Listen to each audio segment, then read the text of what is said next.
Ano kaya, Edwin? Nabunot mo? Ayun. Tingin. Asan yung isa? Nandun sa ano? Pati yung isa. Paano yung isa? Ay, so yun. Basa rin yan ah. So, binunot na rin natin to BCM. Ayun o, basang-basa. Ito yung diretsong, ayun o. Puro tubig, boy. Basang-basa. Natuyo na kasi 2 araw na dito tong unit eh.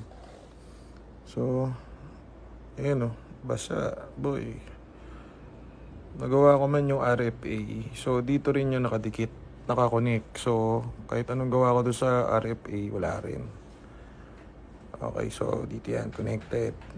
So, tira-tirahin natin. Tapos, ito naman yung Bluetooth module niya. Receiver. So, ito yung mga pag-connect-connect. Yung sync, yung SYNC ng ano, ng Ford. Ito yun. Ito basa din. Oh. Ayun, oh. Yung Kisar Henny Boy. Ito, basang-basa. Oh. Bantot. May ano. May... Basta may ano. Basang-basa. So, tara, buksan muna natin to. Checkin natin.